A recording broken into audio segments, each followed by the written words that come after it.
edition of the Hagmann and Hagmann Report. We've got a wonderful guest, two guests coming up on the Hagmann and Hagmann Report. Steve Quayle and Derek Gilbert. Man, this is going to be phenomenal. Joe, can you take this for a second here? I got a wire that's absolutely. Derek, a wire problem here. Derek Gilbert, Steve Quayle from stevequayle.com, and Derek Gilbert. He's talking about his. He's on Skywatch TV. The Great Inception. TheGreatInception.com is a groundbreaking new book by Derek P. Gilbert, and Derek's a guest of the show. He's been a guest on the show in the past, as well as his wife. And him and Steve tonight are going to be talking about this book and a number of other things. And folks, go to TheGreatInception.com.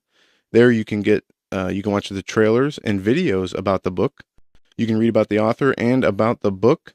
And this is looks like it's going to be a great read. And Derek Gilbert, he hosts Skywatch TV, a Christian television program that airs on several national networks. And he has a long-running interview podcast, A View from the Bunker, and co-hosts Sci Friday, a weekly television program that looks at science with news with his wife, author and analyst Sharon Gilbert. Derek is a Christian, a husband and a father, and an author of many novels. And he's been a speaker at a number of Bible Prophecy Conferences, including where we met him, Prophecy in the News Conference in Orlando. And him and his wife, yeah, and that was a very fun time. But by the way, my earpiece just shorted out, so I can't. I'm flying blind. But two of my favorite people as well: Steve Quayle, stevequayle.com, Derek Gilbert, and Derek and Sharon. I've got still have a picture in my office of you and I standing with Derek and Sharon, and that is next to actually Steve Quayle and Pastor Langford and you and I. So it's kind of an interesting show tonight. Before we get to our guests, and by the way, folks, we're going to be skipping the bottom of the hour network break, and I want to just thank our network for allowing us to do that. Before we get to our guests, I want to tell you about a fantastic meal service that my wife and I we're customers, we're clients, we're satisfied customers. You know, we were the other day, well, actually not, it was the other month, we were actually calculating the costs of how much we spend for groceries. I got to tell you something. Right now, through HelloFresh, we actually spend less than $10 per meal using HelloFresh. And this is a meal delivery service, meal kit delivery service that makes cooking more fun so you can focus on the whole experience, not just the final plate. My wife and I have a blast when we cook together. This is one of the few things that we're able to do together. Each week, HelloFresh creates new delicious recipes with step-by-step instructions designed to take, about 30 minutes for everyone from novices to seasoned cooks. Believe me, I'm a novice. My wife, however, is a seasoned balance each other out. They source the freshest of ingredients measured to the exact quantities, so there's no food waste. Never. We have never had any waste at all. They employ 2 full-time registered dietitians on staff, and when you have heart problems, diabetes and things like that, this is important to me, and it should be important to you because we like to eat clean. We have this service. We have had this service long before they came on with our program. HelloFresh is in my view, the finest. I shouldn't say it is the finest farm to box company, meal service company, and couch to kitchen company, I suppose. They do so much for so many, and they're proud to be a fork to feel good company, as they put it, and I love that. Folks, the HelloFresh currently offers right now a classic box, a veggie box, and a family box. And you can order 3, 4, or 5 different meals per week. And these are designed for 2 or 4 people. New recipes are created every week, and they are exciting. They're absolutely delicious. We love them. You can just ask my wife. Email my wife, and she'll tell you. Here's a special offer for all of the listeners right now. Go to HelloFresh.com. That's HelloFresh.com. For $30 off your first week of HelloFresh. Visit HelloFresh.com, but you've got to enter our promo code. Our promo code is Hagmann30. That's Hagmann30. Hagmann 30. Hagmann30. It's a fantastic deal. Take advantage of this deal. Order today. Go to HelloFresh.com. Enter our promo code Hagmann30 for $30 off your first week of HelloFresh. Joe, I'm excited about having both Steve and Derek Gilbert on. So Yeah, let's bring Derek on. Derek, welcome back to the Hagmann and Hagmann Report. Well, thank you. It's my honor to be here. Well, it's great to have you, and let's bring on Steve. Steve, it's been a while. Not really, but glad to have you back. Well, it seems like it, but tonight I get the privilege, and everyone gets the privilege of listening to Derek. Now, his new book, The Great Inception, Satan's Psyops from Eden to Armageddon, this is kind of a missing piece that has been, in my opinion, overlooked, and it's one of those things I think, Derek, is like a key to understanding the days ahead. A lot of people ask us why we write this stuff, and it's in order to explain, by understanding the past, the tactics, and the true history of the past, you can see it repeating itself. And I want Derek to get immediately into this because, again, when you're talking about Greek mythology, every single mythology in the world goes back to what Derek's talking about. So, Derek, I'm going to give it to you. And by the way, you take it for as long. Give it to me when you need a break. But we've got an hour, so I want you to maximize your time. Share with us The Great Inception, Satan's Psyops from Eden to Armageddon, and what you basically find remarkable. And you're a well-versed guy. By the way, ladies and gentlemen, I've been interviewed, I think, by Derek 18 times, so it's refreshing to be on the other end of the interview. But I think this book is critical. Derek will be one of the keynote speakers at the True Legends Conference in Branson, Missouri, September 15th through the 17th, and the speakers are going to be absolutely laying out, I believe, what God has formulated as the basis of understanding for his people to grasp all this. There's not a day that goes by that a new revelation of evil is not coming on the scene. So God doesn't want his people destroyed for lack of knowledge. Take it away, Derek. You've got complete freedom and liberty. Well, we're about to demonstrate to folks why my dad used to say, if you ask Derek for the time, he tells you how to build a watch. First, let me just say what an honor this is, because 15 years ago, when Sharon and I were just getting started in researching this information and becoming aware of the depth of the enemy's devices and plans against us, we would listen to Steve Quayle on the radio every night and heard Doug Hagmann as he began to report on things that were happening around the country that weren't being covered by the major media. And so this is really an honor to have the opportunity to talk tonight. The thing that has really opened my eyes in the last couple of years is actually getting into the Bible and reading the Bible and paying attention to what we read. Sharon and I have been hosting a weekly online Bible study we call the Gilbert House Fellowship, which actually came out of meetings that we had at that Orlando conference, Doug and Joe. People were coming up to us and saying, we can't find a church that teaches from the Bible. We're hearing about Jesus as an example, Jesus as a life coach, but we're not getting Bible in our churches. And so we decided to just dig into the Bible and spend a couple hours now every week, just reading and trying to dig a little deeper into the scriptures. Now, neither one of us pretends to be a Bible scholar. We're certainly not claiming that. But our point is that you don't need to be a Bible scholar in order to get more out of the Bible than you do. And speaking for myself, when I read myself and try to keep up with a daily reading plan, it's easy to mentally check out when you get to all the begats and all of the rules and laws in Leviticus and Deuteronomy. But everything that's in there is important. And there are details that we tend to overlook if we're not being careful. And the one that caught my eye, which started this process that resulted in the book, The Great Inception, was reading in Exodus about the crossing of the Red Sea. In the book of Exodus, in Exodus 14, we see that God tells Moses to turn around. And I had never heard that before. I've heard the story of the Red Sea crossing, 100 times. I mean, I've been going to church since I was a kid in Sunday school. But I'd never heard that part of the story. In Exodus 14, God literally tells Moses, who is leading the Israelites out of Egypt, and they are getting away, that they need to turn around. And what we find when we dig into this is that God specifically engineers a conflict, a confrontation on the shore of the Red Sea for a specific purpose. And it's not just to deliver Israel from the hand of Pharaoh. There's more to it than that. The premise of the book and what this story and a few others that I'll share over the next hour or so reveal is that the Bible is a record. It's a chronicle of a long war between God, Yahweh, the Creator, and the small g gods who rebelled against his authority. We also find that mountains, holy mountains, mounts of assembly, mounts of the congregation are key to understanding this war.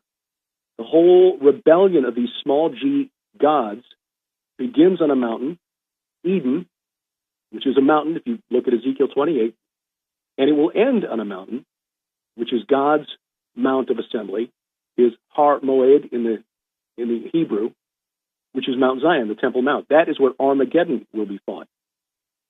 So this confrontation on the shore of the Red Sea is the first thing that caught my attention, and when I started digging into it, I began to realize there was something more here than what I had been taught before, where God tells Moses and the Israelites, turn back,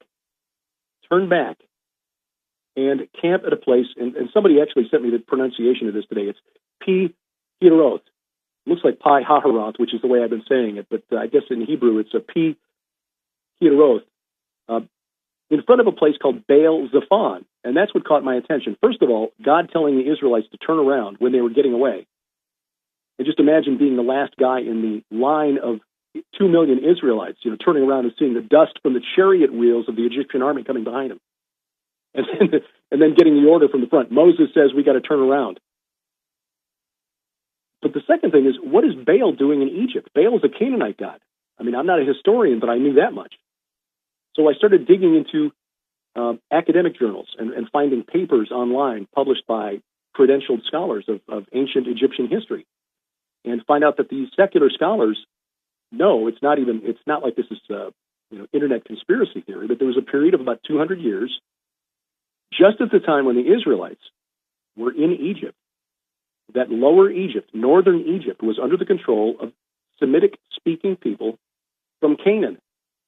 Now, you can call them Canaanites if you want. Historians call them the Hyksos, which is based on the Egyptian words that mean rulers of foreign lands. So just about the time that Jacob and Joseph and the house of Israel arrive in Goshen, these other people, the Canaanites, the Hyksos, arrive and slowly take over political power in northern Egypt. Egypt was a divided land at that point. You had these Baal-worshipping Semitic people called the Hyksos ruling northern Egypt, and the native Egyptian rulers ruling the southern part of the country. And it was the northern Egyptians, these Hyksos, who were in control during the couple hundred years that the Israelites were in Egypt. They brought with them their culture, they brought with them their architecture, they brought with them their gods, including the king of their pantheon, Baal, the storm god, Hadad. So what is a Zephon? This place that God told them to camp. In fact, he told them to camp and face it, while the angel of God then, as a column of fire, separated the Egyptian army, the Hyksos army, from the Israelites. Well, Zephon just happens to be the name of the mountain that everybody in the ancient world knew was the holy mountain of Baal. It's 500 miles north of the Nile Delta, even farther north of the Red Sea. In fact, it's on the border between Turkey and Syria. It's right on the Mediterranean coast. It's called Jebel al-Aqra. It's about a mile high. And everyone knew that was where the palace of Baal was located. That's where he conducted his business with the other gods of the Canaanite pantheon. So you've got a place that was holy to Baal, a Canaanite god, on the shore of the Red Sea in Egypt, with God telling the Israelites to turn around and camp there and face it all night long. Now remember, they'd been in Egypt a long time, a couple hundred years at least, under the rule of these Baal-worshipping Hyksos or Canaanites. Now, why would this be on the shore of the Red Sea? Well, a little more reading, and you find out that Baal in the Canaanite pantheon was not just the king of their gods, he was the storm god, wielded the thunderbolt as his chief weapon, but he was also the god who had mastered the sea. He was the god who had defeated the chaos god of the sea. In the Canaanite pantheon, it was called Yam.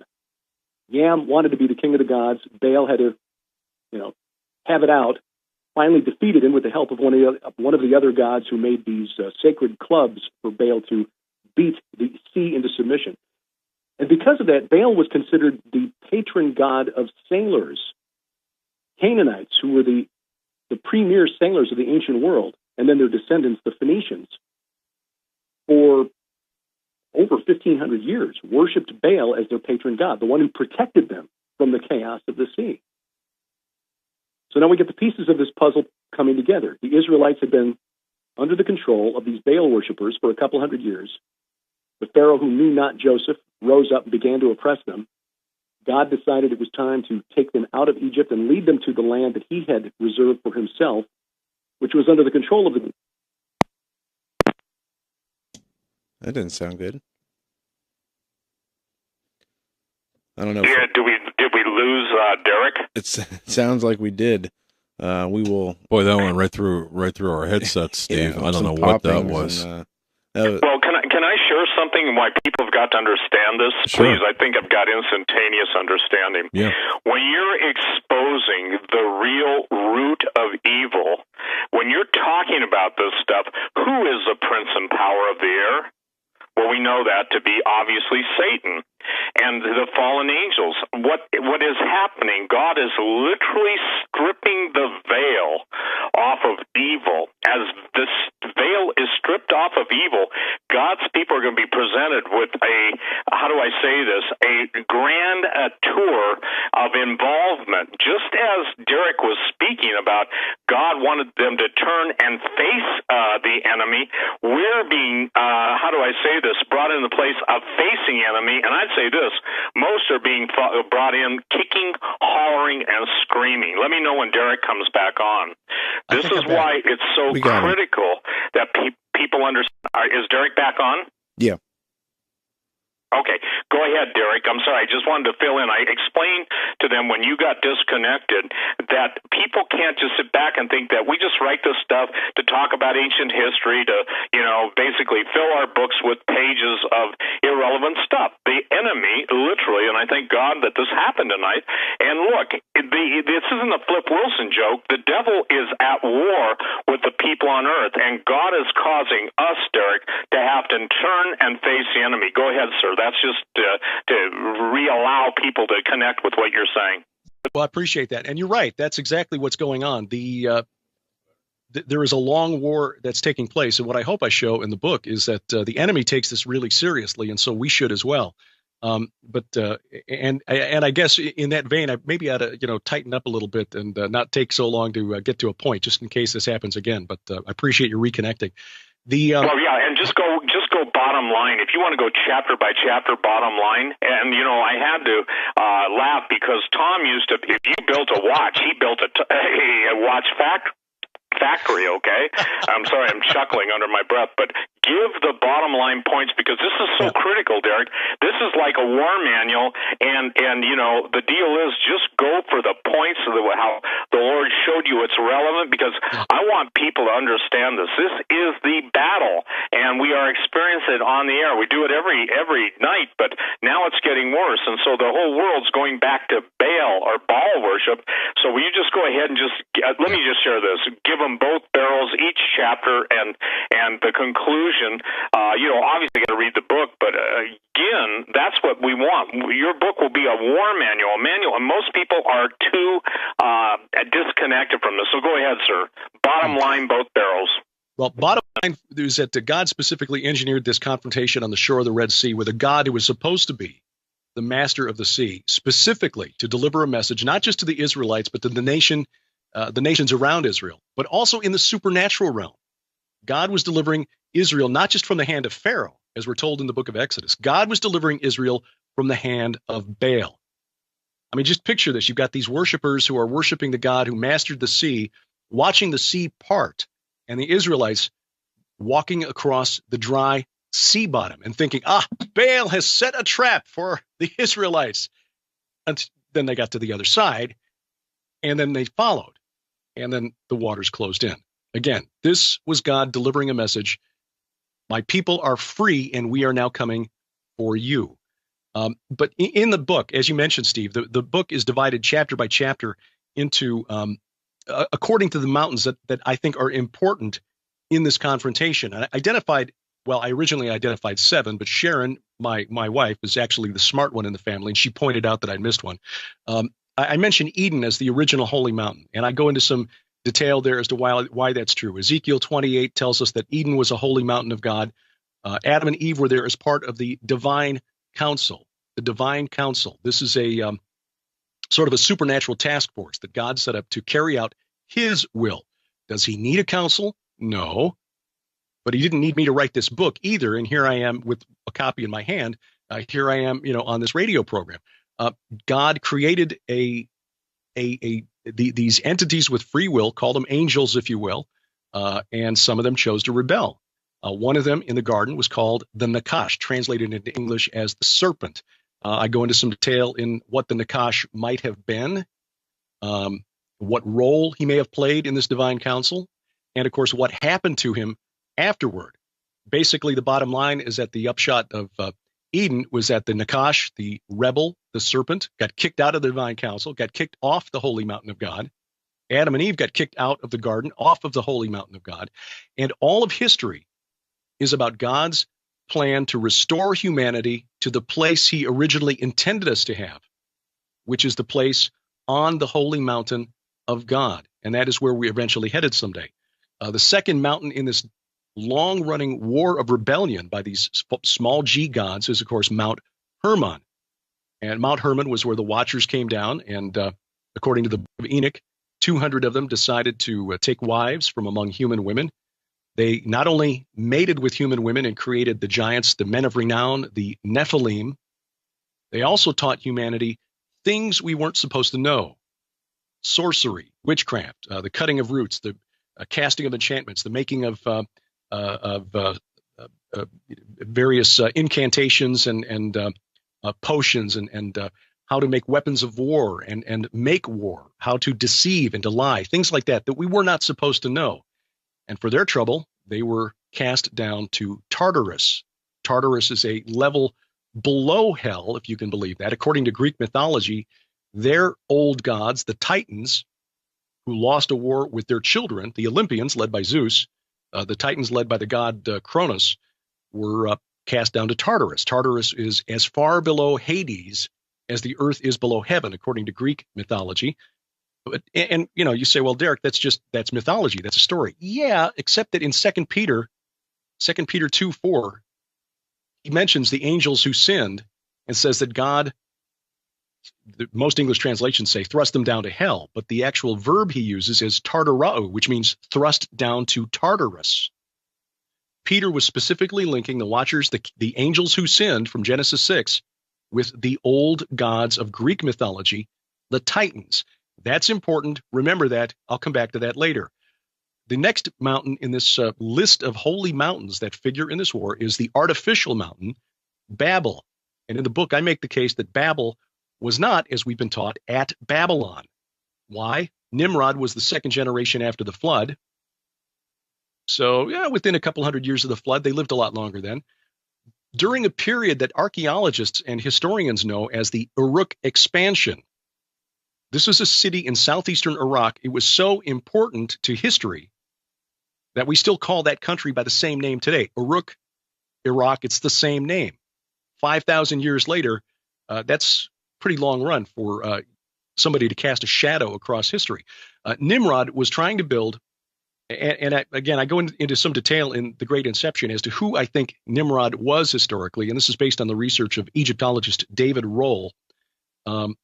He identifies Nimrod as the Sumerian king Enmerkar. Enmerkar is known from the Sumerian king list. He also was second generation after the flood. He was also the king of Uruk. He also expanded his kingdom as Nimrod did. And archaeologists have found evidence that this city, Uruk, in southeastern Iraq, had set up colonies as far away as southern Turkey, western Iran, the Levant, Lebanon, Syria. They were sending soldiers 400, 500 miles away to conquer other cities all over what is today Syria and southern Turkey, Jordan, and as far away as Israel. This was the world's first empire, and that tracks with what we read about Nimrod in the Bible. Well, what was he trying to do with the Tower of Babel? There's a poem that still survives today, translated within the last couple of hundred years from the ancient, it's in Babylonian, but it recalls an ancient Sumerian poem called Enmerkar and the Lord of Aratta. Nobody knows where Aratta is for sure, but the point is he was trying to get building materials to do two things. First of all was to build a temple to the goddess Inanna. Inanna, also known as Ishtar, also known as Astarte in the Bible. Venus, Aphrodite, she was the goddess of sex and war. He wanted to build a temple to make her the patron goddess of his city, Uruk, but he also wanted to expand a temple at an ancient city called Eridu. And according to the Sumerian king list, this is the very first city ever built. There was a temple there that was built not long after that city was founded, almost 7,000 years ago, according to what mainstream secular archaeologists believe, and I'll give them that date. 7,000 years ago, a temple to a god called Enki. His temple was called the Abzu, which means house of the Abzu. The important thing here is that the Abzu is, in English, what we would call the abyss. It's where we get the word the abyss. Enki was the trickster god. He was the cunning god. He was the god who created these entities called the Apkallu. The Apkallu was the Mesopotamian name for the Watchers, those entities, those fallen angels who came down on Mount Hermon. Enki, the Lord of the Abyss, was responsible for the Watchers, the Apkallu. This was what Nimrod, Enmerkar, was trying to build and expand. And why? According to this poem, he wanted to make it the abode of the gods. If you want to call that a Stargate, okay. What was really happening in the spirit realm? I don't know, but it was important enough that God, Yahweh himself, personally intervened, and he didn't do that very often. That, again, was an attempt to build an artificial holy mountain, an artificial mount of assembly to be the abode of the gods, to bring it down into the realm where humans lived, and God put a stop to it. The next important mountain, of course, is Mount Sinai. We've already talked about the Red Sea crossing. There was something really interesting that happened about, after Babel, and I should back up just a step. The consequence of this is that God, after Babel, of course, divided the nations. We read about that in Genesis chapter 10. He divided the nations into 70. If you read Genesis 10 and count the number of nations in the table of nations, you'll find that there are 70. Interestingly, the Canaanites believed that their chief god, El, lived on Mount Hermon. That was his mount of assembly, and he lived there with his consort and his 70 sons. They were getting the Al Jazeera version of the Fox News story. In other words, two different versions of the same story. We've got the correct account in the Bible.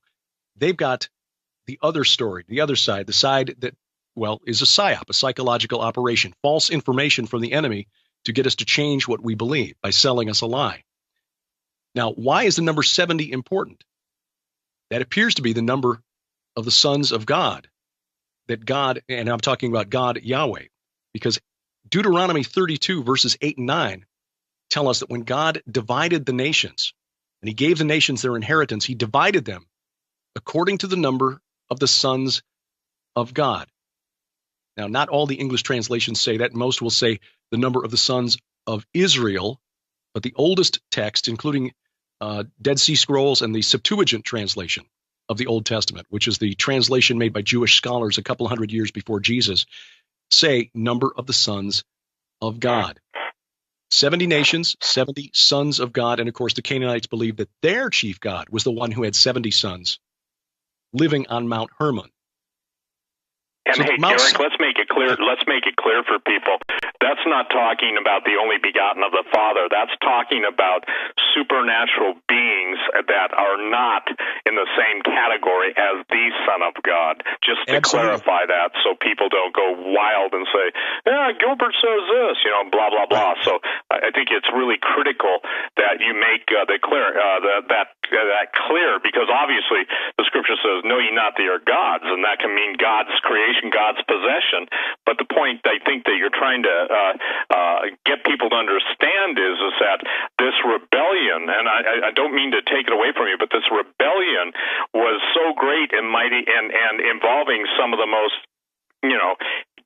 gifted, important, created entities, and that's what we're talking about now. And let me just share this too and insert this. I don't know if you already talked about this, but not on tonight's show, but in your book, New Jerusalem is 1,400 miles high, 1,400 miles wide, and 1,400 miles in length. Someone's done the calculation. That's 600,000 stories. Billions of people can fit in that, and it's not like God's a slumlord tenant or landlord. I mean, that gives people miles per person. So it's interesting that you talk about a holy mountain and something that sticks up 1,400 miles. I want to make sure I'm making it clear. 1,400 miles into the air. That's one big mountain, the mountain of God, Mount Zion. And I don't know if you even do you compare and contrast that anywhere? Not in the book. I had not done it, but our friend, the late Patrick Heron, in his book, The Nephilim and the Pyramid of the Apocalypse, I believe is the title of the book, suggested that even though it gives the height and the dimensions around the base, it doesn't say that it's a cube, like a giant Borg cube, that it might in fact be a pyramid. Like, oh, that's an interesting thought. Could be, don't know. But yeah, you're right. It is certainly would be consistent with a mountain, and ultimately that is for whatever reason that seems to be what God prefers, and that's why the enemy is trying to fabricate these artificial, these alternate, these phony, these rebellious holy mountains to set up their own, as we read in Isaiah 14 and Ezekiel 28. The rebel from Eden wanted to set up his own holy mountain, his own mount of assembly, which does have some interesting prophetic significance when you start looking at the Hebrew. But you make a really excellent point, Steve, that I should have learned by now. Sharon has told me often enough, people don't hear what's inside my head. So yes, these rebellious sons of God, B'nai Elohim, were created beings. Jesus is the creator. He is one with the Father. He existed before all things and spoke the world and the universe and all that's in it into existence. Right. And one other thing, and then I'm going to turn it right back to you, because you and I have been sharing emails. And ladies and gentlemen, I'm praying, and I pray tonight, Lord, open people's eyes. This is absolutely critical that you understand this. Derek brought up the Greek quote-unquote demigod Kronos, but here's what legend says. There was, however, one island in the British Isles in which Kronos was confined and guarded in his sleep by Briareus, maybe Briareus, but Briareus, for his sleep had been artfully contrived to keep him bound, and there were many demons about him as attendants and servants. Now, here's where it gets interesting. According to Talos, the first century Greek historian, King Og of Bashan is none other than Kronos. Both Og and Kronos were known as the leader of the Titans. So according to this, Og of Bashan is still alive in stasis somewhere near Britain if he has not been moved. And over the years, Derek, you've listened to so many, I guess, you guys have listened to me, and everybody that's told me who knows about encountering giants coming out of suspended animation stasis. When I sent this to you and you and I talked about it, what I'm saying, ladies and gentlemen, what Derek's writing about is being heralded. And for the record, this isn't a contemporary thing. This was written by Eusebius of Caesarea, and his Preparato Evangelica, or Preparation of the Gospel. And he's one of the church fathers. So go on, Derek. I'm excited, but you talk now. I'll shut up. No, I hear you. This topic really gets me excited too, and I began to realize that the Bible is supported by secular history, and you've got the early church fathers writing what was believed by the Greeks about their old gods, and the follow-up book to this, and in fact another book that I'm working on with our friend Josh Peck, we're going to build on this. So I think what's coming out over the next year is some really fascinating stuff. The next mountain, of course, Mount Sinai, was called the Mountain of God, and that's where God led Moses and the Israelites. And, of course, that's where Moses got the law and where Moses got the plans to build a tabernacle.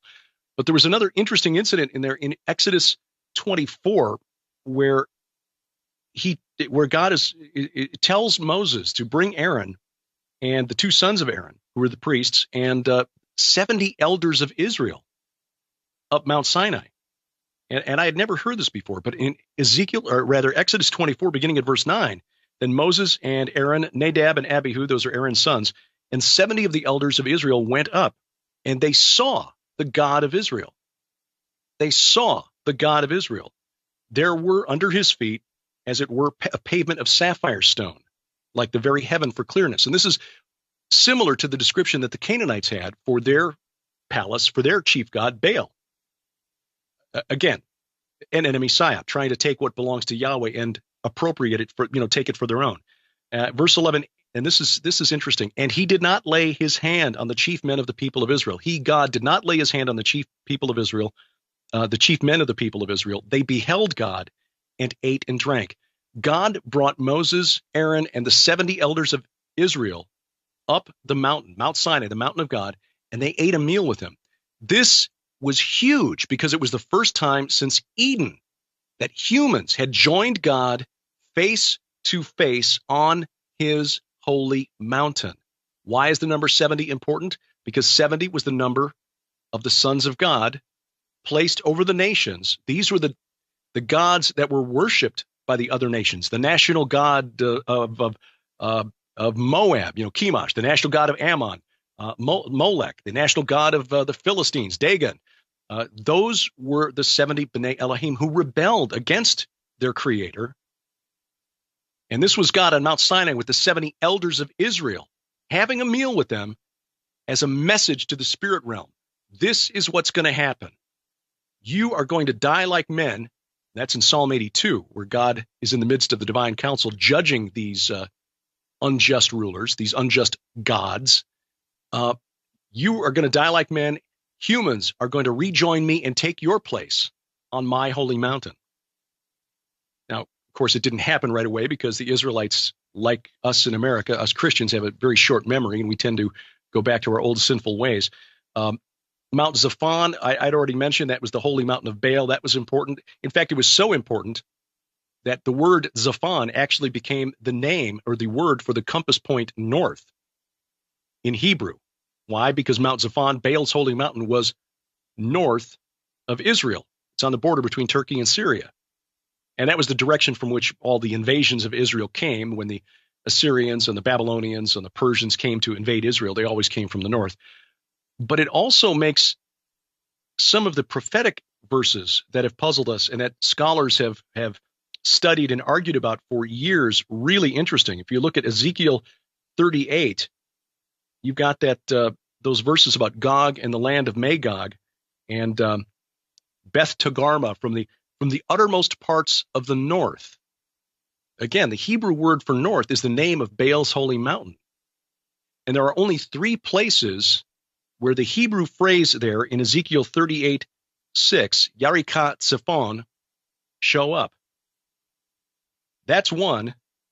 The other one, or one of the other 2 anyway, is in Isaiah 14, which is the very famous passage from the King James, how you are fallen, O Lucifer, son of the morning. The verse shows up down in Isaiah 14, verse 13. You said in your heart, I will ascend to heaven above the stars of God. Those are the loyal angels to God.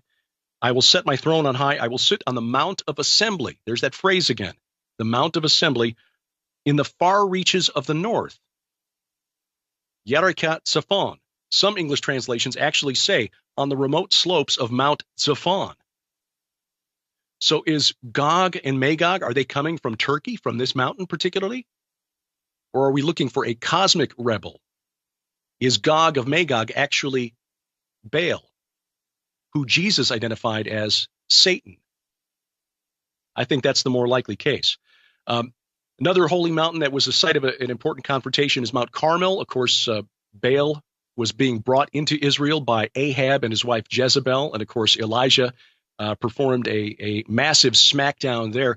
Note that in that confrontation, it's significant. Baal as the storm god who brought life-giving rain for crops and livestock, that God shut up the heavens for 3 years before the confrontation on Mount Carmel. It was to demonstrate that Baal had no power in Israel except for what Yahweh, God, allowed. And in fact, in the epistle, the letter of James, he clarifies and says it's 3.5 years which is the same period of time that there will be no rain when the two witnesses are witnessing on the streets of Jerusalem in the end times. And then, of course, the most important holy mountain of all is Mount Zion, the Temple Mount in Jerusalem. And that is where the final battle between good and evil, Armageddon, the ultimate battle, will be fought. We've been taught, I'd been taught anyway for years, that the battle would be fought at Megiddo because Har Megiddon, the Hebrew, means Mount of Megiddo. The problem is Megiddo is a plain. There's a valley there, but there's no mountain there. But when and scholars who study ancient languages know this. I am not one. I just happen to have a couple for friends. Tell me that when you transliterate from Hebrew to Greek, sometimes the ayin in the Hebrew gets transferred into a gamma in Greek. So suddenly Har Moed becomes Har Megiddon. Har Moed just means Mount of Assembly. Mount of Assembly. And of course, God's Mount of Assembly is Mount Zion, Jerusalem. So Armageddon will be fought at the Temple Mount in Jerusalem. Well, I think hey, Derek, it's also important that God really commanded the righteous kings to tear down, if you will, the structures and the shrines where the women who went after idolatry literally went to consort with fallen angels, literally have sex with them, and they did it through, I don't want to be gross, but they did it through objects. And I want to share something, since we're talking about Greek mythology. Talos, T-A-L-O-S, who Hatshepsut, if that's the right word, I'm sorry, Hephaestus, that's as close as I can come, molded. He was the first robot, and I don't think people understand that. There were robots, artificial metal men in Greek mythology that had a force, if you will, a etheric type of blood, which they called the ichor. Now, why is this critical? The life is in the blood. We're now watching headlines of cannibalism, blood sacrifices, the drinking of blood from children. We're talking about robots, cannibalistic robots. We're talking about all this stuff. And somebody says, so why is all this stuff about mythology important? Because it's going to show you what they're doing in the future. Forgive me, what they're now doing, and what we used to warn people about was in the future. So Talos, T-A-L-O-S, also a derivation of it is Talon. The fascinating thing is that all through Greek mythology, bringing inanimate objects to life, and the idea, the people will fight over this, but I can tell you firsthand, I've seen it, inanimate objects having a spiritual, demonic presence, and that's why people worship talismans and idols and, all this stuff. And from what I've understood in history, and I got to be blunt, it always has a sexual connotation or overtone. Now, I'm not saying that to titillate or anything. I'm telling people that this is why you're seeing blood sacrifice mixed with perverted sexuality coming out of Hollywood, okay? These people are so flagrant, Derek, that, again, when you talk about a psyop, when it turns from psyop to Satan's slop, I think people are going to get it. Because, again, people say to me, and I'm sure you hear it too, how did we get this far? What's happening? You cannot define contemporary events in a classic headline approach. And what we're doing, ladies and gentlemen, is giving you the headlines from, in many cases, 6,000 years or before that were written for this day. Continue, Derek. It's really critical that people understand that. Most people just think, those guys are a bunch of, they're just fake people. People didn't recognize. No, these entities really did what the Book of Enoch said. They really did what the Book of Giants say. And you know what's fascinating? So many people don't even bring the Book of Giants into the common contemporary thought patterns, even though they're Dead Sea Scrolls too. And so the cover-up and cover-over of history is designed for one thing, to deceive us. And I think God's given you the keys. He's given each guy that's going to be speaking, by the way, again, at the conference, the True Legends Conference in Branson. There has never been a conference like this in history, from start to finish. There's a lot of Bible scholars. There's a lot of great conferences. They have different topics, but there's never been one like this.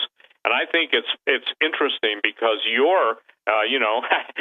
got the blessing because you're dealing with the Titans, the Olympians, and that whole, if you will, Sumerian history. You're the guy that gets to start it off. So, ladies and gentlemen, again, I'd encourage you to go and consider gen6conferences.com, because you're going to hear Derek in his presentation. He won't be interrupted, but also it takes a massive amount of effort to produce a central thread and theme of what we're all going to be speaking about. And by the way, Derek, I got to say this. I've been getting flooded with DVD or emails on DVDs for True Legends, the third. And by the way, the name of it's the Holocaust of Giants. We changed the name midstream because as Tom did his investigation, we did our investigation. Basically, it just fit, the title fit better than There Were Giants. Nothing like it's ever been done. The people that are even producing it are going, wow. Now, these are secular people that are producing it. So I want you to know it'll be up on Vimeo for people to download, as our last one does. I just talked to Tim an hour ago, and he said he's hoping for Friday on Vimeo. The shipping on the physical DVDs will start on the 15th or sooner if, the people that produce our DVDs will make some things right for us.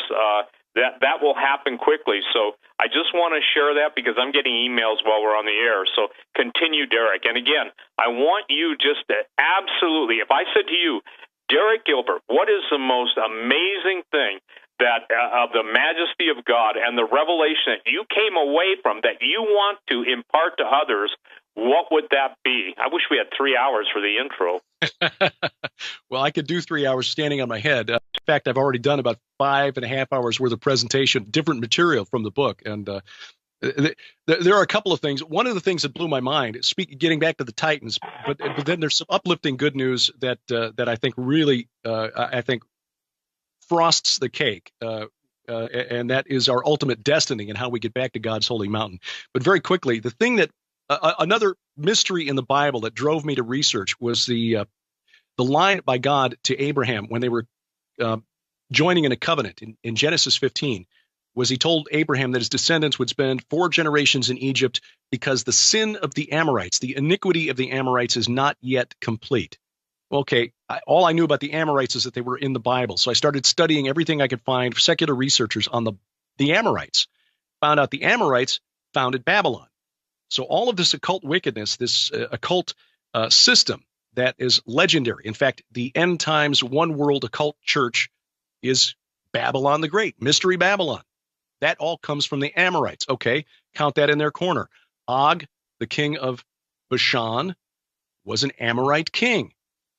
And Moses mentions the dimensions of his bed, by the way, not necessarily because Og was a giant, but because it matched exactly 9 cubits by 4 cubits, the same dimensions exactly as the cultic bed in the temple of Marduk, the chief god of Babylon, where every year during their New Year's festival, he would come down with his consort and have ritual lovemaking to bless the land. Moses was identifying Og as a member of this occult society, this occultic culture that God was driving out of the land before him. Og was of the wickedness of Babylon, the Amorites.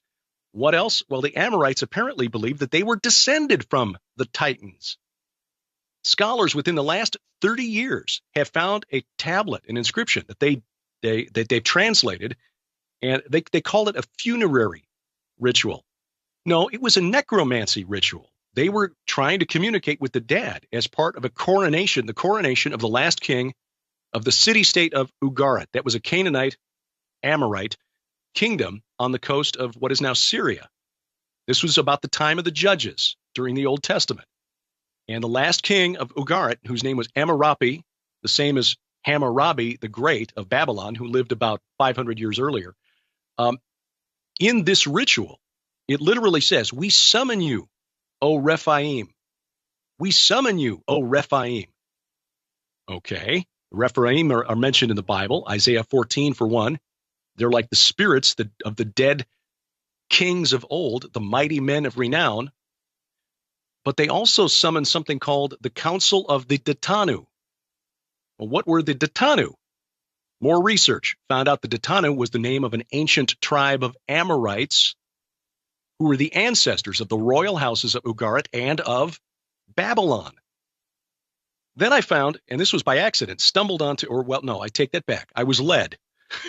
I can't take credit. I was led to a piece of research by a secular scholar who goes through the etymology and shows that not only is the ditanu, the root word from which the Greeks got the name Titan. Okay? That the root word that we see in the Bible as Rephaim was also translated into Greek as a phrase used by their poets who wrote about their cosmology to describe the men of renown who lived during the golden age of Kronos, the demigods who were the ancestors of the Greeks. So the Rephaim equal these men of renown of the golden age, the Nephilim, and the Ditanu, from which these royal kings of Ugarit, the royal kings of the Amorite people, traced their ancestry. The Ditanu were the Titans, or at least so they believed.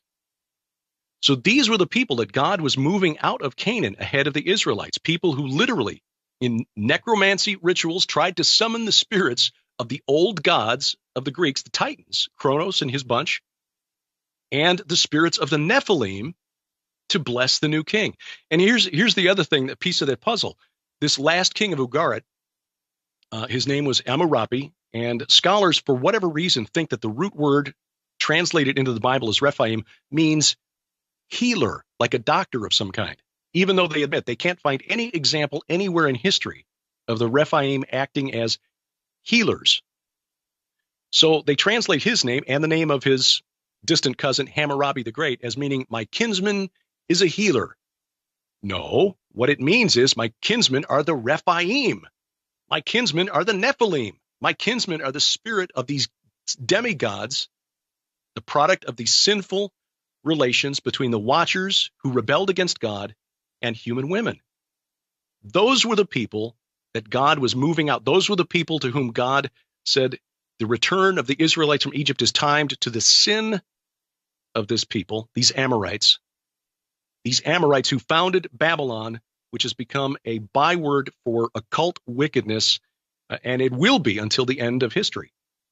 That blew me away, finding that this is in scholarly research, that these people that God had decreed had to be pushed out of Canaan ahead of the Israelites were literally summoning the spirits of the Titans, the Watchers, and the Nephilim to bless their new king.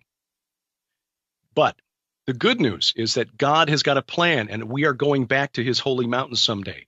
This is where we are headed. We are going to be restored to the holy mountain of God and become members once again of the divine council. That's why through the New Testament, have you ever noticed how often the apostles use sonship language, talking about how we are to inherit the kingdom, that we are part of the family, and that we are going.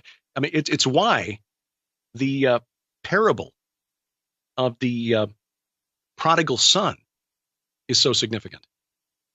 We are going to be restored to our Father, our heavenly Father someday, the faithful in Jesus Christ.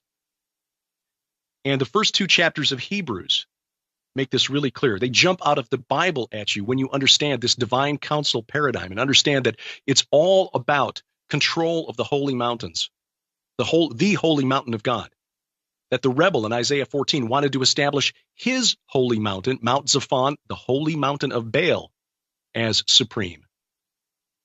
That the Canaanites believed that Mount Hermon, where El supposedly ruled with his 70, was T. Do you get that? That's why when Jesus was transfigured on Mount Hermon, that's why that was significant. He was sending a flare into the spirit realm to the rebellious gods, saying, "Here I am, come get some." And then, of course, when he came down the mountain, Luke chapter 10 says he sent out 70 disciples ahead of him into Galilee. There's that number 70 again. It's not a coincidence. And ultimately, we will be restored to God's holy mountain, that new Jerusalem that Steve mentioned earlier. And get this, in Hebrews chapter 2, this is what's going to happen. When in Hebrews 2, verse 13, Jesus will announce to the divine assembly, the divine council, "Behold, I and the children God has given me." And then if we skip up just a verse, "For he who sanctifies," that's God, "and those who are sanctified," that's us, all have one source. And of course, that is God and Jesus Christ and his sacrifice. That is why he is not ashamed to call them brothers and sisters. That's you and me, saying, this is Hebrews 2, verse 12. Mark this. I will tell of your name to my brothers. In the midst of the congregation, I will sing your praise. Do you get that?